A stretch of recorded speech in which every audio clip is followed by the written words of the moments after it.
Tak jo, zdravím pracovníci.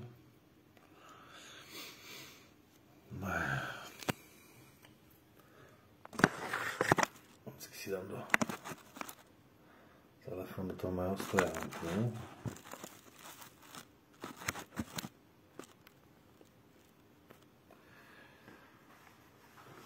No,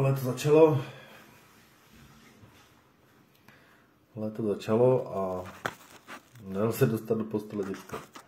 Takže jsem místo 8 musel udělat video v 9, protože už bych neměl 8 na to klid, abych pravdu řekl. Až teď se to trošku uklidnilo a je tady klídek, aby se dalo dělat nějaké video. No. Kafe, výborně. Díky. Tak, ještě kafe.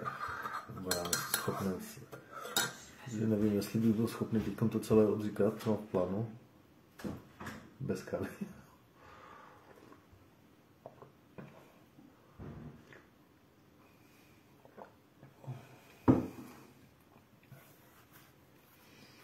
Dnešní téma je takové,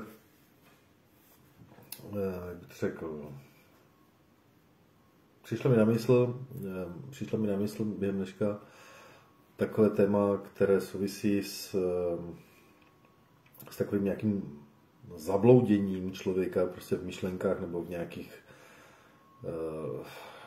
verzích reality, které prostě se mu objevují prostě v životě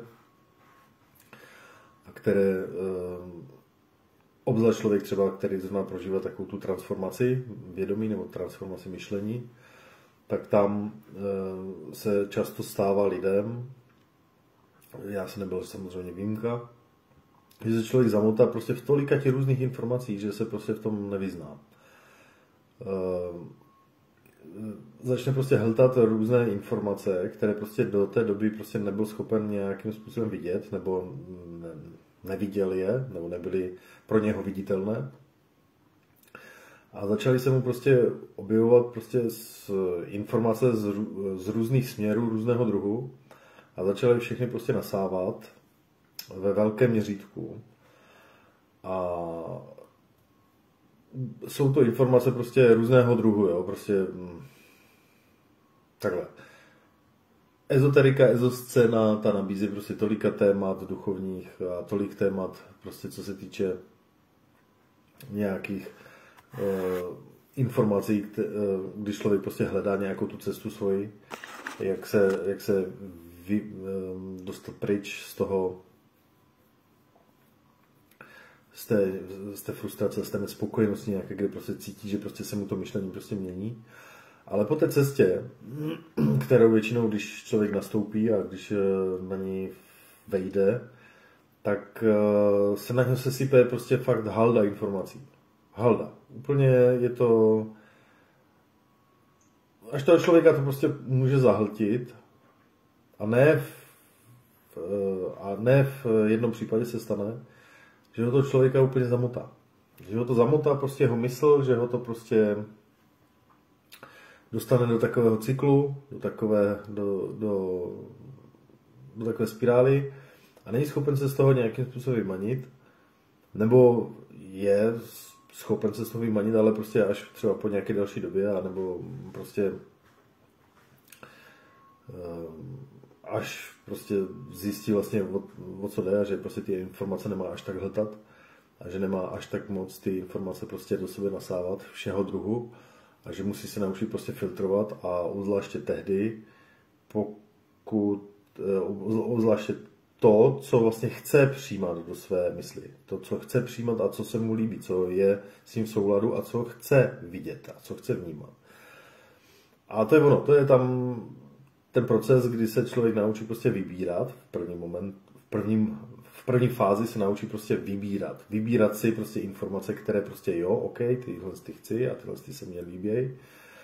A prostě informace, které prostě ne, jako to fakt nemusím si spát do hlavy a tohle nechci vidět. Nezajímá mě to, prostě nedává mi to nic pozitivního. A v momentě, když se ten člověk naučí selektovat a vybírat a filtrovat, tak už prostě problém není, tam už jako není co řešit, tam už prostě ten člověk ví, co má dělat. Ale ne jednomu člověku se stalo, nebo může se stát, na začátku, že prostě se do toho zamotá, že se prostě ztratí v těch informacích. A je takový příměr, nebo dá se to vlastně tak popsat takovým příměrem určitým, kdy labirint. Jo? Lidi milují labirinty, prostě takové ty bludiště. Já nevím, co je tak na tom fascinuje, jako dobré, ale prostě ty labirinty mě nic neříkají, obzvlášť když vím, jak jednoduché a jak prostě na tom nic mysteriózní není na tom labirintu, protože ať se dostanete do sebe těžšího, komplikovanějšího labirintu, tak vždycky z něho vede prostě cesta ven jednoduchým způsobem. Já jako programátor moc dobře vím, že prostě stačí zadat prostě příkaz, odbočuj stále doprava a vždycky dřív nebo později najdete východ ven, nebo odbočuj stále doleva. Stačí si jenom vybrat směr, to znamená, že si vyberete stranu, na kterou budete odbočovat, kde budete